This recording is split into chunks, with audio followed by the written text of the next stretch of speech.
तो चलिए, हमने इससे पिछले वाले वीडियो में विद्युत वाहक बल, टर्मिनल वोल्टा और आंतरिक प्रतिरोध के मध्य संबंध स्थापित किया पुरानी और नई परिभाषा से, और विशेष स्थितियां हमने की और इन सबसे कुछ सूत्र प्राप्त हुए। उसके आधार पर हम एनसीईआरटी के अभ्यास में दिए गए प्रश्नों को सॉल्व करते हैं। तो चलिए देखिएगा, पहला जो सवाल है वो सवाल ये है, अगर आप अभ्यास का सवाल पढ़ेंगे तो सवाल में उन्होंने ये दे रखा है आपको कि आपके पास एक कार है और कार की संचायक बैटरी है।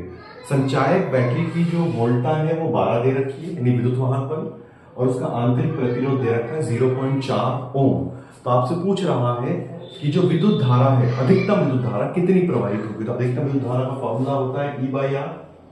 तो E की जगह 12 लिख दिया, R की जगह 0.4 लिख दिया, पॉइंट हट के ऊपर 120 हो जाएगा, यानी 0 पर 10 ऊपर चला जाएगा। तो हमने 4 से 120 को सॉल्व किया तो आ गया 30 एम्पियर। फिर अगला वाला जो सवाल है, जो अभ्यास में अगर आप पढ़ेंगे, मैंने यहाँ पर सवाल क्यों नहीं लिखा, मैंने इसलिए नहीं लिखा, इसी बहाने आप किताब तो देखेंगे, तो किताब जरूर देखिएगा, ठीक है। तो जो 3.2 नंबर का हमारे पास अभ्यास का सवाल है, इस सवाल में उन्होंने आपको विद्युत वाहक बल दे रखा है, धारा आपको दे रखी है और आंतरिक प्रतिरोध दे रखा है। विद्युत वाहक बल 10 दे रखा है, धारा 0.5 दे रखी है, आंतरिक प्रतिरोध 3 दे रखा है। सबको सॉल्व किया तो ये सॉल्व किया तो 20 आ गया, 20 - 3 17। तो जो बाह्य परिपथ का प्रतिरोध है वो कितना है, 17 ओम। फिर उसी सवाल में उसने टर्मिनल वोल्टा पूछ रखी, तो V बराबर होता है E - IR। E की जगह 10 दे रखा है, धारा 0.5, आंतरिक प्रतिरोध 3। सॉल्व कर दिया, आंसर आ गया 8.5 वोल्ट। तो आप देखिएगा, विद्युत वाहक बल है 10, टर्मिनल वोल्टा 8.5। इसका मतलब सेल से धारा ली जा रही है, और अगर V ज्यादा हो जाता E से तो सेल को धारा दी जाएगी, यानी कि चार्जिंग की जाएगी। जैसे आप मोबाइल की बैटरी की चार्जिंग करते हैं।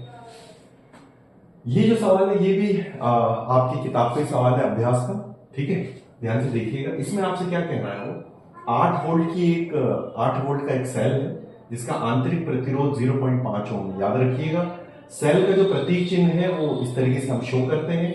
ये जो यहाँ पर जिगजैग शो किया गया है, ये जो लाइन शो की है जिगजैग, ये वास्तविकता में नहीं है। सेल के भीतर ऐसी कोई जिगजैग लाइन नहीं होती है, सिर्फ प्रतिरोध को प्रतीकात्मक रूप में दर्शाने के लिए हम ये कार्य करते हैं। और ये वो तार है जिस तार की मदद से 8 वोल्ट के सेल को 120 वोल्ट के डीसी स्रोत से, दिष्ट धारा स्रोत से, संभरण से हम जोड़ते हैं। डीसी स्रोत क्या होता है?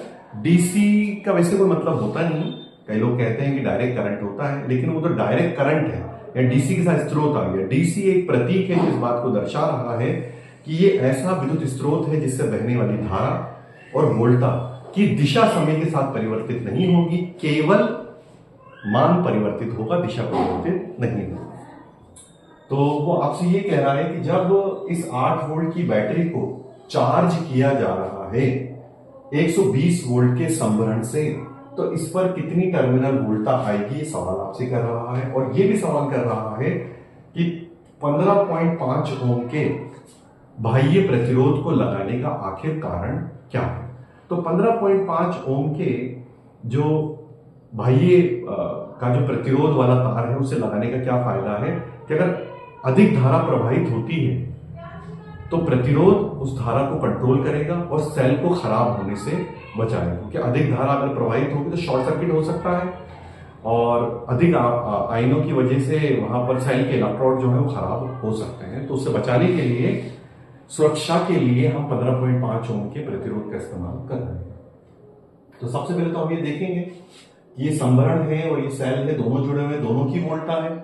तो नेट कितनी वोल्ट से धारा प्रवाहित होगी, 120 - 8 बराबर 112 वोल्ट। और धारा का एक फॉर्मूला हम लोगों ने पढ़ा है, E/R प्लस स्मॉल r। ये फॉर्मूला हमने पढ़ा है। तो E की जगह 112, कैपिटल R की जगह 15.5 और स्मॉल r की जगह 0.5। सॉल्व किया 7 एम्पियर। तो 112 वोल्ट के नेट वोल्टेज की वजह से 7 एम्पियर की धारा प्रवाहित होगी।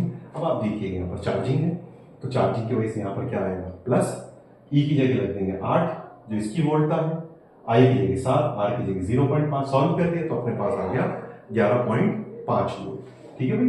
तो आप जैसे कि देख रहे हैं कि जो सेल है उसका विद्युत वाहक बल तो 8 है, ठीक है, लेकिन उस पर टर्मिनल वोल्टा कितनी आ रही है, 11.5। तो ये बात क्लियर हो गई अच्छी तरीके से कि चार्जिंग के समय सेल पर जो टर्मिनल वोल्टा होती है वो उसके विद्युत वाहक बल से अधिक होती है।